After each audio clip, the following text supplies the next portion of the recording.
Olá, meu amigo, olá, minha amiga, seja bem-vindo ao CDF Concursos. Aqui é o professor Rafael Santiago, professor de Direito do Trabalho. Me apresentando primeiro, sou doutor em Direito, Estado e Constituição pela Universidade de Brasília. Minha pesquisa de doutorado trata especificamente de Direito do Trabalho. Sou também assessor de ministro no Tribunal Superior do Trabalho, onde estou em contato diário com a jurisprudência do TST, que costuma cair bastante em prova de concurso, e sou professor também em cursos de graduação e pós-graduação em Direito do Trabalho. É um prazer, uma honra muito grande estar aqui com você e vamos juntos começar a conversar sobre essa matéria bastante importante, Direito do Trabalho, as relações de trabalho como um todo. E na aula de hoje, do nosso mini curso, a gente começa a conversar sobre Direito do Trabalho, introdução ao Direito do Trabalho. Vamos analisar os conceitos iniciais, ter um panorama geral acerca do direito do trabalho. E o que é o direito do trabalho? Qual o conceito de direito do trabalho? Aí você pode vir para mim. Quando a gente fala de direito do trabalho, a gente fala em um direito que tem como pano de fundo uma relação de trabalho. O direito do trabalho é um conjunto de normas, como todo direito. Lei, regras, princípios, normas gerais, valores, institutos que regulam, que se destinam a regular a relação de trabalho.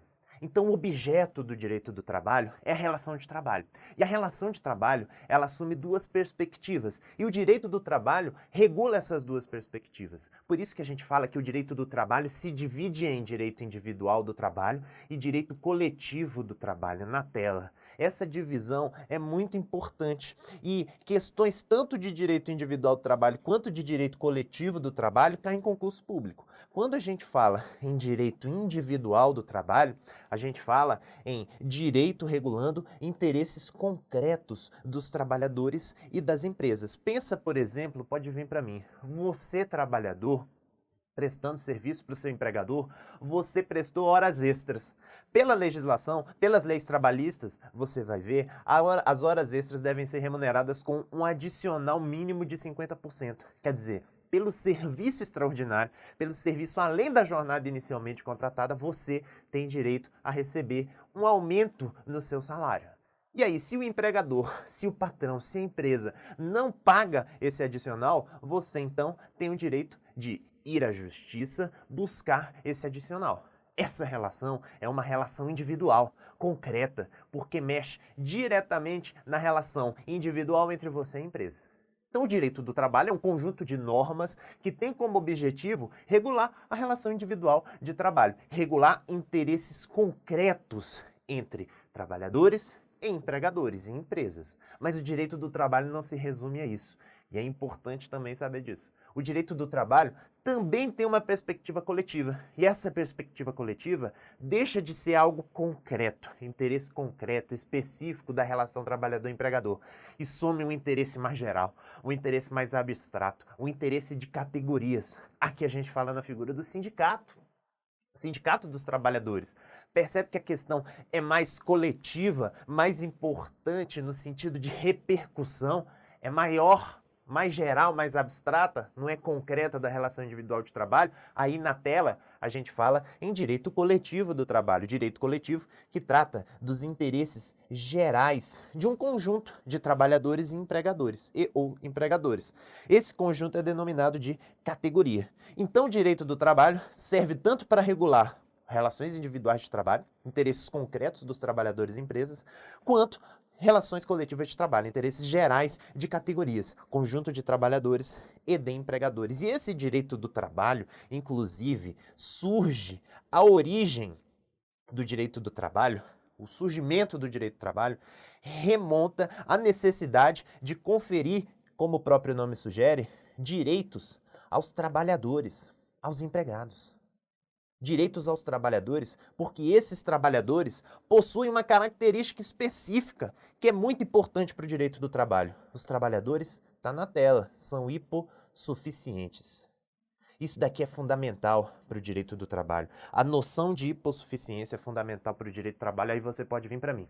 O que eu estou falando aqui não é política, é constatação histórica. O direito do trabalho surge do direito civil, ele sai do direito civil como um ramo especializado, porque viu-se a necessidade de proteger o trabalhador hipossuficiente. O trabalhador hipossuficiente significa que o trabalhador não tem a mesma força que o empregador, que a empresa na sua relação com o empregador, com a empresa. O trabalhador individualmente considerado não tem a mesma força de negociação que o empregador, que o seu patrão. Se a gente não garantir um mínimo de direitos, é intuitivo afirmar que o trabalho será explorado pela força econômica do empregador. Então, para evitar a exploração abusiva da mão de obra dos trabalhadores, surge o direito do trabalho. Então, o direito do trabalho, isso é importante cair em prova. O direito do trabalho tem a sua essência na proteção do trabalhador.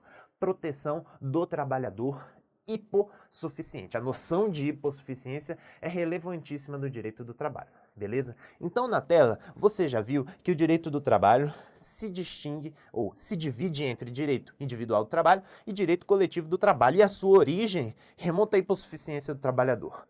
Quer dizer, o trabalhador não tem a mesma força que o empregador. Por isso, o direito do trabalho estabelece normas de proteção para compensar essa hipossuficiência. Beleza? Isso é importante.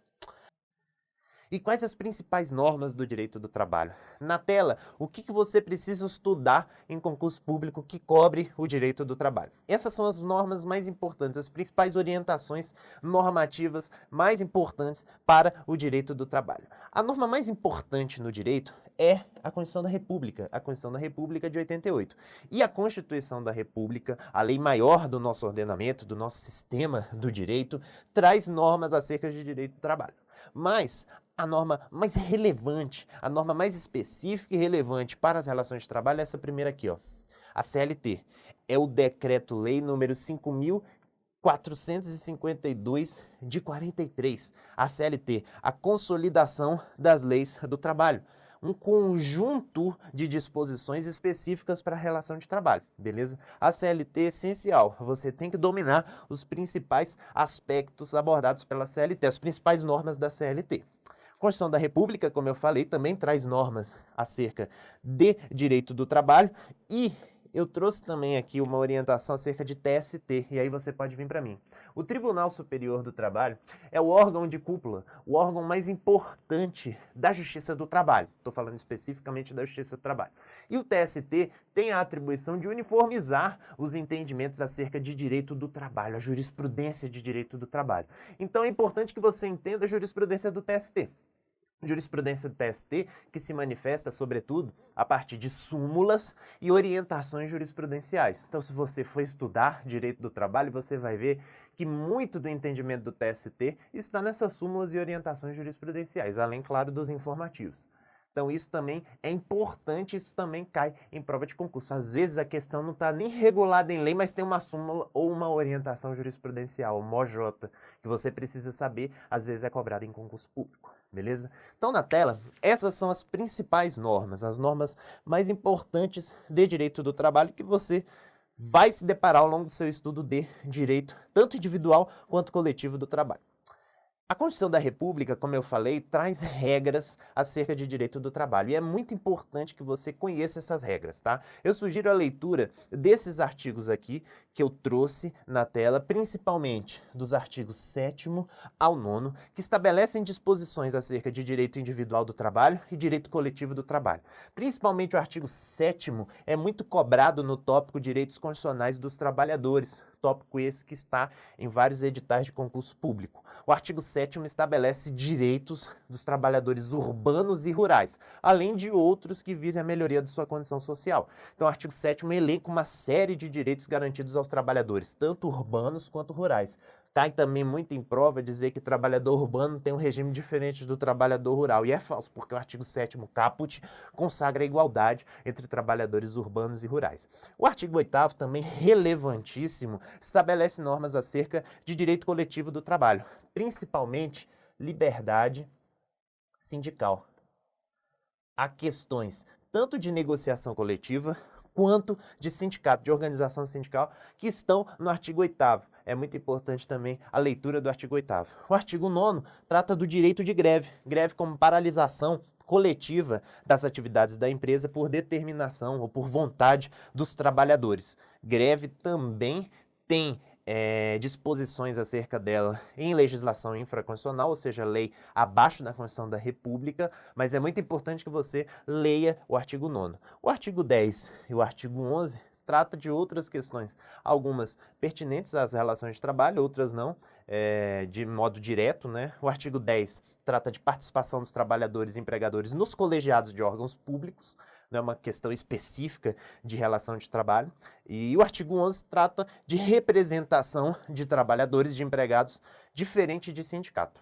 Os representantes dos empregados em empresas com mais de 200 empregados. Essas são as normas mais importantes na Constituição da República acerca de relação de trabalho. Foca no artigo 7º, artigo 8º principalmente, o artigo 9º também. Às vezes cai a literalidade desses artigos aqui em concurso público. Vamos agora para os principais tópicos cobrados em concurso público de direito do trabalho. Aí você pode vir para mim. Eu vou aqui trazer para você um guia acerca dos principais assuntos, dos assuntos mais cobrados em concurso público acerca de direito do trabalho. Que não significa que a prova que você vai fazer não possa cobrar outra questão, outro assunto. Aqui eu vou trazer um panorama geral acerca dos principais tópicos abordados em concurso público, beleza? O primeiro na tela a gente vai ver no nosso minicurso. Princípios do direito do trabalho. Os princípios são as normas base, o fundamento de todo o sistema. Os princípios do direito do trabalho servem para guiar a interpretação, a aplicação das normas de direito do trabalho. São as normas fundamentais. Quer dizer, são as normas que servem de base, de fundamento para o direito do trabalho. E existe um princípio que é relevantíssimo, a gente vai ver no nosso minicurso. É o chamado princípio da proteção. Proteção de quem? Trabalhador hipossuficiente. Trabalhador hipossuficiente que não tem a mesma força que o empregador precisa de proteção. E essa proteção se revela a partir desse princípio aqui. Princípio da proteção. Princípio da proteção que é o fundamento de todo o sistema do direito do trabalho. Então os princípios do direito do trabalho são importantes, costumam cair em prova de concurso. E aí você vai ver comigo aqui no nosso minicurso as orientações que decorrem dos princípios, tanto em lei, doutrina e jurisprudência. Segundo tópico, direitos constitucionais dos trabalhadores. E aqui o foco é naqueles artigos que eu falei agora há pouco para você, tá? Artigo 7º a 9º da Constituição da República, principalmente, sobretudo, o artigo 7º. O artigo 7º que estabelece a igualdade de direitos entre trabalhadores urbanos e rurais e lista uma série de direitos reconhecidos aos trabalhadores. Tópico 3, relação de trabalho e relação de emprego. A gente vai abordar também esse assunto no nosso minicurso. O que acontece? Aí você pode vir para mim. Não são todos os trabalhadores que possuem todas as proteções garantidas pela CLT. Existe um tipo de trabalhador, que é o trabalhador empregado, que goza, que tem a maioria das proteções garantidas pela CLT. Os outros trabalhadores têm outras proteções também, mas não todo esse complexo de proteções garantido pela CLT, beleza? Daí a distinção entre relação de trabalho e relação de emprego. E na prova, cai bastante em prova de concurso público, definir os requisitos para que uma relação vire relação de emprego. Então você tem que entender na tela os requisitos da relação de emprego. Esses requisitos da relação de emprego estão lá nos artigos 2º e 3º da CLT, artigos 2º e 3º, que elencam os requisitos para que uma relação de trabalho vire uma relação de emprego. É importante também estudar os sujeitos da relação de emprego. Quem são os sujeitos da relação de emprego? Empregador e empregado. Empregador e empregado que são os sujeitos da relação de emprego. É entender quem é empregado, entender quem é empregador, para então bem compreender os aspectos da relação de emprego. Quarto tópico trata de contrato individual de trabalho. E aí você tem que ter especial atenção para as hipóteses, pode vir para mim, de alteração no contrato de trabalho. Lê com calma o artigo 468 da CLT, que traz um norte, um guia para que haja alteração no contrato de trabalho. Existem alterações no contrato de trabalho que são lícitas, que são autorizadas pela lei, e alterações ilícitas, modificações que não são autorizadas pela lei, que contrariam a legislação. É importante você entender as alterações no contrato de trabalho. Alteração no contrato de trabalho, hipóteses de interrupção do contrato de trabalho, hipóteses de suspensão do contrato de trabalho. O que é interrupção e o que é suspensão do contrato de trabalho? Interrupção do contrato de trabalho trata daquelas situações em que o trabalhador, o empregado, não presta serviço, mas recebe salário. Quer um exemplo? Férias. As férias não são remuneradas? São remuneradas. E você está prestando serviço? Não. Então é uma hipótese de não prestação de serviço, mas com pagamento de salário. É diferente da suspensão. É o todo S, sem serviço e sem salário. Exemplo, você participa de uma greve. A participação em greve, pela legislação, pela Lei 7.783 de 89, a lei que dispõe acerca da greve no direito brasileiro, suspende o contrato de trabalho. Suspensão, então, você não presta serviço, mas também não recebe salário. Então, alteração, suspensão, interrupção. E aí, existem várias hipóteses de interrupção do contrato de trabalho e várias hipóteses de suspensão do contrato de trabalho. Você tem que saber quais as hipóteses de interrupção e quais as hipóteses de suspensão do contrato de trabalho. Em relação também a contrato de trabalho, cai muito extinção do contrato de trabalho. As dispensas, dispensa sem justa causa, dispensa com justa causa, isso cai também bastante. São as hipóteses do artigo 482 da CLT, quando o trabalhador, o empregado, dá causa ao rompimento daquele contrato, a justa causa, artigo 482 da CLT, a rescisão indireta do contrato de trabalho, quando o empregador, o patrão, é quem pratica um ato que gera a rescisão do contrato de trabalho, a culpa é do patrão. Na justa causa, a culpa é do trabalhador, justa causa por trabalhador. Na rescisão indireta do contrato de trabalho, a justa causa do empregador, a culpa é do empregador, do patrão, que se equipara a dispensa sem justa causa. As verbas rescisórias devidas, é diferente o tratamento da lei quando a dispensa se dá sem justa causa e quando a dispensa se dá por justa causa. É interessante que você saiba essas distinções. Na tela, continuando nos principais tópicos abordados em concurso público, tópico 6, duração do trabalho. Aqui a gente fala em duração do trabalho em questões pertinentes à jornada de trabalho. Aqui a gente fala em horário de trabalho. Quer dizer, você tem uma jornada definida no seu contrato ou na lei, jornada de 8 horas diárias, 44 semanais, duração do trabalho. Se você ultrapassar a jornada, tem algumas repercussões desse extrapolamento da jornada, horário de trabalho, você entra um pouquinho depois, um pouquinho antes, tudo isso é tratado em duração do trabalho. Eu esqueci de falar no slide anterior em garantias provisórias no emprego. Também cai muito, tá? O que é uma garantia no emprego? Pode vir para mim. A garantia provisória no emprego é um instituto que proíbe, que impede, que veda a dispensa sem justa causa do trabalhador em determinado período. Então, se você se encaixa em uma dessas condições de garantia provisória no emprego, você não pode ser dispensado sem justa causa. Essa é a consequência da garantia provisória no emprego. As principais na tela: a garantia provisória do dirigente sindical, e a garantia provisória da empregada gestante. Garantia provisória do dirigente sindical e da empregada gestante. Depois você dá uma olhada nessas garantias que costumam cair em prova. Já falei de duração do trabalho. Outro tema que despenca férias, cai demais férias. O que é o período de férias? Pode vir para mim, um período de descanso do trabalhador. Um período de descanso, isso é importante falar, remunerado.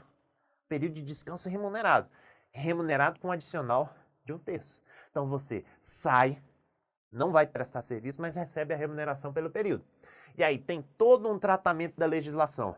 Você tem um período para adquirir o direito às férias, um período para usufruir, para que as férias sejam concedidas a você. O empregador é quem vai conceder as férias para você, no interesse do empregador. Você tem um período para receber a tua remuneração de férias. Se isso não acontece, tem uma repercussão no ordenamento jurídico. Então, férias caem demais. Muito, muito, muito. É importante que você esteja afiado em férias para concurso público. Na tela, a gente continua com salário e remuneração. Também outro tópico que cai bastante em concurso público, salário e remuneração. Quer dizer, aqui você estuda o conjunto de valores pagos pelo empregador como uma contraprestação pelos serviços desempenhados pelo trabalhador. Quer dizer, em salário e remuneração, você verifica questões pertinentes à natureza do valor que o trabalhador recebe. Aquele valor, aquele dinheiro que o trabalhador recebe, tem natureza salarial? É salário? Ou é uma indenização? Não é salário? E aí, se for salário, repercute em outras parcelas, tem as consequências da repercussão de parcelas salariais. Se for indenização, não repercute. Então, o tratamento é diverso. Aqui é importante você entender quais as parcelas que têm natureza salarial e as parcelas que não têm natureza salarial. E daí compreender as consequências, as repercussões do recebimento dessa parcela para o trabalhador. Tópico 9, segurança e medicina do trabalho. Aqui eu recomendo que você estude os aspectos pertinentes, principalmente atividades insalubres, insalubridade e atividades perigosas, periculosidade, tá? Atividade insalubre gera o direito ao pagamento de um adicional, um acréscimo no salário do trabalhador para compensar esse trabalho insalubre ou esse trabalho perigoso. O trabalhador também tem direito a receber um aumento no salário quando desempenha atividades perigosas, periculosidade. Aí vai ter um perito, um laudo pericial atestando que aquele trabalhador desempenha um serviço em um ambiente insalubre. E aí, com base nisso, o juiz vai poder deferir ou não o adicional, o trabalhador vai ter direito a receber o adicional. Então tem um conjunto de aspectos pertinentes às atividades insalubres e perigosas. E último tópico, direito coletivo do trabalho. Aqui em direito coletivo do trabalho, primeiro, ler os artigos 8º e 9º da Constituição da República, Constituição da República de 88, já falei desses artigos aqui. O artigo 8º consagra a liberdade sindical, trata lateralmente de negociação coletiva. E o artigo 9º versa sobre greve, direito de greve, exercício de direito de greve. E dentro de direito coletivo do trabalho, você deve compreender os aspectos acerca de organização sindical, negociação coletiva e greve. Fechamos então a nossa primeira aula, um panorama geral do direito do trabalho para a gente avançar com o pé direito na nossa próxima aula do nosso mini curso. Foco, força, garra, vai dar tudo certo. Me siga no Instagram, @prof.rafaelsantiago. Lá eu posto questões acerca de direito do trabalho, jurisprudência, notícias, questões de concurso público. Bons estudos e até a nossa próxima aula.